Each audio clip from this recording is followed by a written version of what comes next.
ಏಳು ಜನ್ಮದ ನಂಟು ಬ್ರಹ್ಮ ಗಂಟು ಬ್ರಹ್ಮ ಗಂಟು. ರಾಮಣ್ಣನ ಒಪ್ಕೊಂಡು ಮದುವೆ ಆಗಿ ಮಾನವಾಗಿ ಸಂಸಾರ ಮಾಡ್ಕೊಂಡು ಇದೇ ಊರಲ್ಲಿ ಇರ್ತೀಯೋ ಅಥವಾ ಪರದೇಶಿಯಾಗಿ ಊರು ಬಿಟ್ಟು ಹೋಗ್ತೀಯೋ? ಮಾವ ಈ ತೀರಾ ಅನ್ಯಾಯ, ಹೇಗಾದ್ರೂ ಮಾಡಿದಂತ ತಡೀರಿ ಮಾವ. ಸುಮ್ಮನೆ ನಿಂತ್ಕೊಳ್ಳಮ್ಮ, ಮಧ್ಯ ಬಾಯಿ ಹಾಕ್ಬೇಡ ಅಂತ ಆಗ್ಲೇ ಹೇಳಿಲ್ವಾ? ಏನೋ ನಿಮ್ಮ ಮನೆ ಹತ್ರ ಬಂದು ಪಂಚಾಯತಿ ಮಾಡ್ತಾ ಇದ್ದೀನಿ ಅಂತ ಸುಮ್ಮನೆ ಇದ್ದೀನಿ. ಇಲ್ಲ ಅಂದ್ರೆ ಪರಿಸ್ಥಿತಿ ನೆಟ್ಟಗಿರಲ್ಲ, ಬಾಯಿ ಮುಚ್ಕೊಂಡಿರ್ಬೇಕು. ಒಂದ್ ನಿಮಿಷ. ಅವಳು ಹುಡುಗ ನೋಡಕ್ಕೆ ಒಪ್ಕೊಂಡ್ಲಾ? ಅವಳೇ ರಾತ್ರಿ ಬಂದು ಸೀರೆ ಒಡವೆ ಎಲ್ಲ ತಗೊಂಡೋದ್ಲು. ಇವತ್ತು ರೆಡಿ ಆಗೋದಿಕ್ಕೆ. ಹೌದಾ? ಯಾಕೊಲಕ್ಕೆ ಯಾಕೆ ಕೇಳ್ತಾ ಇದೆಯಾ?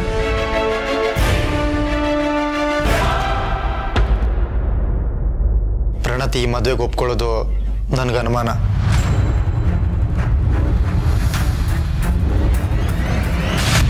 ಯಾಕೆ? ಪ್ರಣತಿ ಬೇರೆ ಹುಡುಗನ ಇಷ್ಟಪಡ್ತಾ ಇದ್ದಾಳೆ.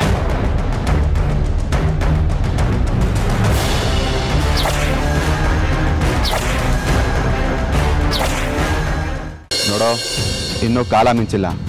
ಈ ಮದುವೆ ಬಿಟ್ಟು ಓಡಾಕ್ತಾರೋ. ಇವಾಗ ತುಂಬಾ ಮುಂದುವರೆದಿದ್ದೀವಿ. ಅಲ್ಲಿ ಪ್ರಣತಿ ರೆಡಿ ಆಗ್ತಿದ್ದಾಳೆ, ಇಲ್ಲಿ ಪೂಜಾರು ಮದುವೆಗೆಲ್ಲ ರೆಡಿ ಮಾಡ್ಕೊಂಡು ಕಾಯ್ತಾ ಇದ್ದಾರೆ. ಇಂಥ ಟೈಮಲ್ಲಿ ನಾನು ಏನಾದರೂ ಕೈ ಕೊಟ್ರೆ ಅವ್ರ ಅಣ್ಣಂದ್ರು ನನ್ನ ತುಂಡಾಗಿ ಕತ್ತರಿಸ್ಬಿಡ್ತಾರೆ ಅಷ್ಟೇ. ರಾಕೆ,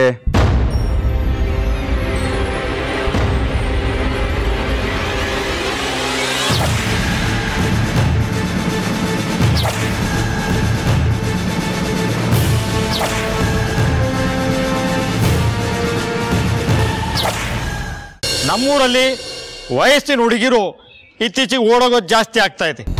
ಅದಕ್ಕೆ ನಾನು ಕೂಡ ಶಿಕ್ಷೆ ಅವರಿಗೆ ತಕ್ಕ ಪಾಠ ಆಗಬೇಕು. ಒಂದು, ಅವಳಾಗವಳೆ ಆತ್ಮಹತ್ಯೆ ಮಾಡ್ಕೋಬೇಕು.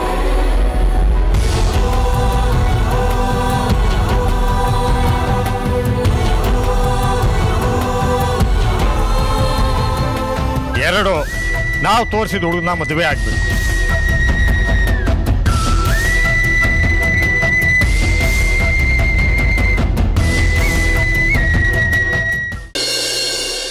ಎಷ್ಟು ಚೆನ್ನಾಗಿದೆ ಗಾಡಿ ನಿಮ್ದು. ರಸ್ತೆಯಲ್ಲಿ ಹೋಗ್ತಾ ಇದೆಯಾ ಇಲ್ಲ ಗಾಳಿಯಲ್ಲಿ ಹೋಗ್ತಾ ಇದೆಯಾ ಒಂದೂ ಗೊತ್ತಾಗ್ತಾ ಇಲ್ಲ ನೋಡಿ. ಅಲ್ವೇನ್ರಿ? ಕಾರು ನಿಧಾನ ಹೋಗ್ತಾ ಇದೆಯಲ್ಲ, ಅದಕ್ಕೆ ಕುಲುಕ್ತಾ ಇಲ್ಲ. ಸುಮ್ಮನೆ ಇರೋ ರೇವತಿ. ಹೋಗ್ಲಿ ಬಿಡಿ. ಆದ್ರೂ ನಮ್ ಕಾರ್ ಸೀಟು ಹೀಗಿಲ್ಲ ಅಲ್ವಾ? ಎಷ್ಟು ಚೆನ್ನಾಗಿದೆ ನೋಡಿ. ಇನ್ನೇಗಿದೆ? ಸುಮ್ಮನೆ ನಿಮ್ಗೆ ಗೊತ್ತಾಗಲ್ಲ. ರೇವತಿ, ನಿನ್ಗೆ ಯಾರು ಒಬ್ರು ಇಷ್ಟ ಆಗ್ಬಿಟ್ರೆ ಅವ್ರ ಹತ್ರ ಎಲ್ಲ ಖುಷಿ ವಿಷಯ ಹೇಳ್ಕೊಂಡ್ಬಿಡ್ತೀಯಲ್ವಾ? ಏನಂತಾರೆ ಅಕ್ಕ ಅವರು? ಅಕ್ಕವ್ರದು ಯಾವಾಗ್ಲೂ ನಗುಮುಖನೇ. ಏನೂ ಇಲ್ಲ, ಅದು ನಿಶ್ಚಿತಾರ್ಥ ಸಿಂಪಲ್ ಆಗಿ ಮಾಡ್ತಾ ಇದೀವಿ ನೋಡಿ. ಮದ್ವೆನು ಅದೇ ರೀತಿ ಮಾಡ್ತೀವಿ ಅಂತ ಅನ್ಕೋಬೇಡಿ. ನೀವ್ ಹೇಗ್ ಮದ್ವೆ ಮಾಡ್ಕೊಟ್ರು ಪರವಾಗಿಲ್ಲ. ನೀವೊಂದು ತುಳಸಿ ದಳ ಇಟ್ಟು ದಾರೆ ಏರ್ಕೊಟ್ರು ನಿಮ್ಮನೆ ಹುಡುಗಿ ನಮಗೆ ಒಪ್ಪಿಗೆನೆ. ನಮ್ಮನೆಗ್ ಬರೋ ಸೊಸೆ ನಿಮ್ ತರ ಸಂಸ್ಕಾರವಂತೆ ಆಗಿದ್ರೆ ಅಷ್ಟೇ ಸಾಕು. ನೋಡ್ರಿ, ಆ ದೇವ್ರು ನಮ್ಗೆ ಎಂತ ಒಳ್ಳೆ ಬೀಗರನ್ನ ಕೊಟ್ಟಿದ್ದಾರೆ ಅಂತ. ಹೌದೌದು. ಹಾಗಂತ ನಾವು ನಿಮ್ಗೆ ಯಾವ ರೀತಿಯಲ್ಲೂ ಕಡಿಮೆ ಮಾಡಲ್ಲ. ನಿಮಗ್ ಸಾಕು ಅಂತ ಹೇಳೋ ತನಕ ಕೊಟ್ಟು ಮದುವೆ ಮಾಡಿಸ್ತೀವಿ.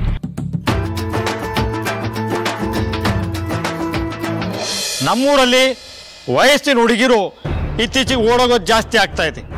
ಅದಕ್ಕೆ ನಾನು ಕೂಡ ಶಿಕ್ಷೆ ಅವರಿಗೆ ತಕ್ಕ ಪಾಠ ಆಗಬೇಕು. ಆದ್ರಿಂದ ಈ ಹುಡುಗಿಗೆ 2 ಆಯ್ಕೆ ಕೊಡ್ತಾ ಇದ್ದೀನಿ.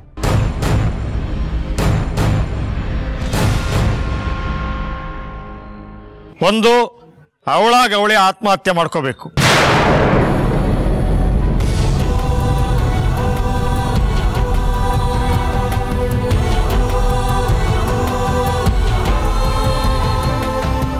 ಎರಡು, ನಾವು ತೋರಿಸಿದ ಹುಡುಗನ ಮದುವೆ ಆಗ್ಬೇಕು.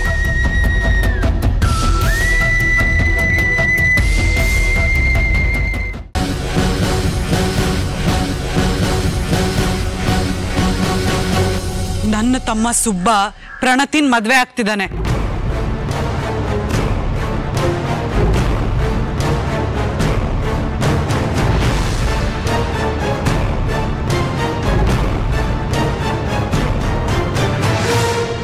ಈ ಮದ್ವೆಗೆ ನನ್ನ ಒಪ್ಪಿಗೆ ಇದೆ.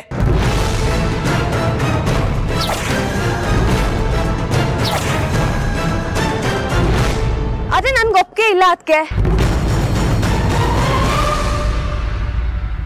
ನೀವಿದನ್ನ ನನ್ನನ್ನ ಉಳ್ಸಕ್ಕೆ ಅಥವಾ ನಮ್ಮ ಮನೆ ಮಾನ ಮರ್ಯಾದೆ ಉಳ್ಸಕ್ಕೆ ಪ್ರಯತ್ನ ಮಾಡ್ತಿರ್ಬೋದು, ಆದ್ರೆ ನನ್ಗೆ ಈ ಸುಬ್ಬನ್ ಮದ್ವೆ ಆಗೋದಕ್ಕೆ ಯಾವ ಇಂಟ್ರೆಸ್ಟು ಇಲ್ಲ. ಏನೇ ಅಕ್ಕ ಇದು? ನಮ್ಮಿಬ್ರು ಮದ್ವೆ ಪ್ರಸ್ತಾಪನ ನಿಮ್ಮ ಮನೇಲಿ ಇಟ್ಟಾಗ ಆಗಿ ಜಗಳ ಮರ್ತೋದ್ಯಾ? ನಿಮ್ಮ ಮನೇಲಿ ಯಾರಿಗೂ ನಮ್ಮ ಮದ್ವೆ ಇಷ್ಟ ಇಲ್ಲ, ಅದಕ್ಕಿಂತ ಹೆಚ್ಚಾಗಿ ನಮ್ಮಿಬ್ರಿಗೆ ಹೊಂದಾಣಿಕೆನೇ ಇಲ್ಲ. ಸುಬಾ, ನಾನು ನಿರ್ಧಾರ ಮಾಡಾಗಿದೆ. ನಿಮಗೆ ಒಳ್ಳೇದು ಯಾವುದು ಕೆಟ್ಟದ್ದು ಯಾವುದು ನನ್ಗೆ ಅರ್ಥ ಆಗುತ್ತೆ. ಈ ಹೊತ್ತಲ್ಲಿ ಇದೇ ನಿರ್ಧಾರ ಒಳ್ಳೇದು ಅಂತ ನನಗೆ ಅನ್ನಿಸ್ತಿದೆ. ದಯವಿಟ್ಟು ನನ್ನ ಮಾತು ಕೇಳಿ. ನನಗೆ ಮದ್ವೆ ಇಷ್ಟ ಇಲ್ಲ.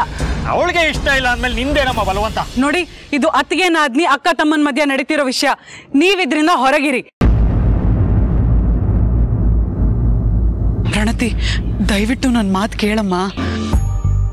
ನೋಡು, ನಿಂಗೆ ಸುಬ್ಬನ್ ಮದ್ವೆ ಆಗೋದಕ್ಕೆ ಇಷ್ಟ ಇಲ್ಲ ತಾನೆ?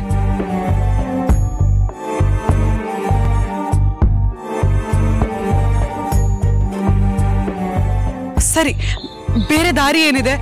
ನೀನು ಆತ್ಮಹತ್ಯೆ ಮಾಡ್ಕೋಬೇಕು. ಅನ್ಯಾಯವಾಗಿ ಯಾಕೆ ಪ್ರಾಣ ಕಳ್ಕೊತೀಯ ಹೇಳು? ಎಂತೆಂಥ ತಪ್ಪನ್ನು ಸರಿಪಡಿಸ್ಕೊಂಡು ಬದುಕ್ದವ್ರಿದ್ದಾರೆ, ಅಂಥದ್ರಲ್ಲಿ ನೀನು ಆತ್ಮಹತ್ಯೆ ಮಾಡ್ಕೊಳಕ್ ಹೊರಟಿದ್ಯಾ? ಓಂ ಸರ್ವ ಮಂಗಲ ದೇವತಾಯ ನಮಃ. ಆಶೀರ್ವಾದ ಅನುಗ್ರಹಂ ಸಿದ್ಧಿರಸ್ತುಂ ತದಾಸ್ತು.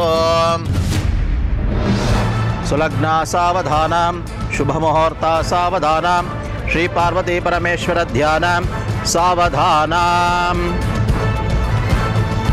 ಗಟ್ಟಿಮೇಳ. ನಿಲ್ಸಿ!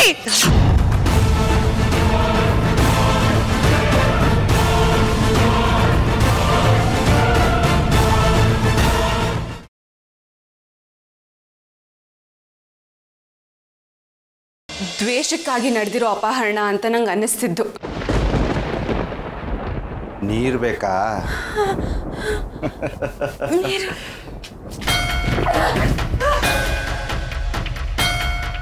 ಅಕ್ಕನ್ ಯಾರು ಹೀಗೆ ಕಾಡ್ತಿರೋರು? ಯಾಕೆ ಕಾಡ್ತಿದ್ದ?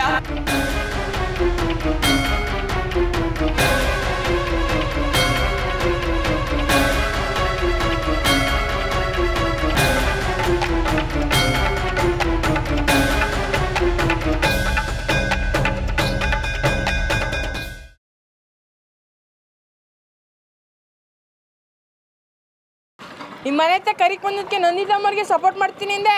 ಹೋಗ ಅವ್ರಿಗೆ ಮಾಡೋಗು.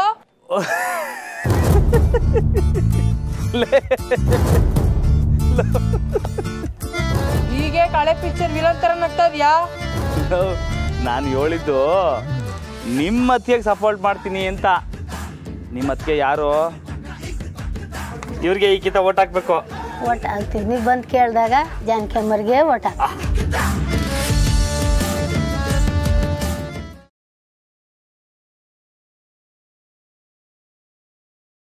ಅಮೃತ, ನಿನ್ನ ಜೀವನದಿಂದ ಶಾಶ್ವತವಾಗಿ ದೂರ ಹೋಗ್ಬೇಕು. ಹಾಗೆ ಮಾಡ್ತೀನಿ. ನಿನಗೂ ಅರ್ಜುನ್ಗೂ ಮದುವೆ ಮಾಡಿಸ್ತೀನಿ. ನನ್ನನ್ನು ನಂಬು. ತಿರುಗ್ರಿ ಈ ಕಡೆ. ಅರ್ಜುನ್ ಅವರೇ, ಬೇಡ ಬೇಡ ಅರ್ಜುನ್ ಅವರೇ. ಇನ್ನು ನಿನ್ನ ಕತೆ ಮುಗಿದು ಅಮೃತ. ಇನ್ನು ಯಾವ ದೇವರು ಬಂದ್ರು ನಿನ್ನನ್ನು ಕಾಪಾಡೋದಕ್ಕಾಗಲ್ಲ.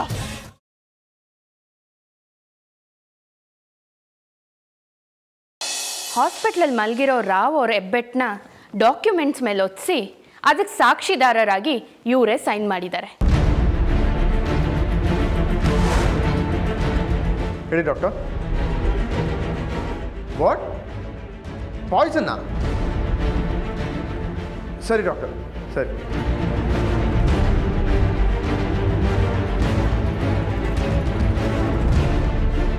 ಒಂದೆರಡು ನಿಮಿಷದಿಂದ ನನ್ನ ಫೋನ್ ಬಂದಿದ್ರೆ ನಿಮ್ಮನ್ನ ಹೊಗಳೋದು ತಪ್ತಿತ್ತು. ನಿಮಗೂ ಆ ಗೋಪಾಲರಾವ್ ಮಕ್ಳಿಗೂ ಯಾವುದೇ ರೀತಿ ವ್ಯತ್ಯಾಸ ಇಲ್ಲ ಅಂತ ಪ್ರೂವ್ ಮಾಡಿಬಿಟ್ರಿ. ಏನು ಸರ್ ಹಾಗಂದ್ರೆ? ರಾವ್ ಅವ್ರ ಬಾಡಿಗೆ ವಿಷ ಸೇರಿದೆಯಂತೆ. ಅವ್ರು ಬದುಕೋದೇ ಡೌಟ್ ಅಂತೆ.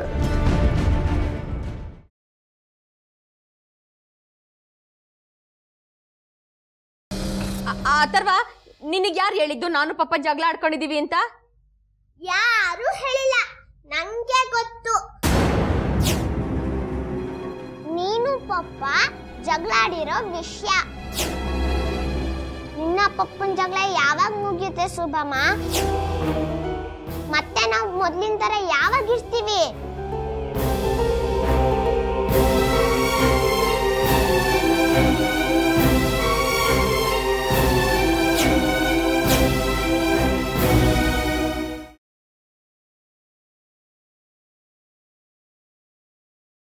ಏಯ್ ಆರಾಮ ನೀನು? ಇಲ್ಲನಿಗೆ ಬಂದಿದೀಯಾ? ಹೋಗ್ತಾ ಇರಿ ಇಲ್ಲಿಂದ. ಸೀತಮ್ಮ ಬನ್ನಿ ಹೋಗೋಣ. ಅಮ್ಮ, ನಮ್ಮ ಹಿರಣ್ಮಯಿ ಆ ದೇವ್ರು ಬಂದಾಗ ಬಂದು ನನ್ನ ಅಲ್ಲಿಂದ ಬಿಡಿಸ್ಕೊಂಡು ಕರ್ಕೊಂಡು ಬಂದ್ಲು.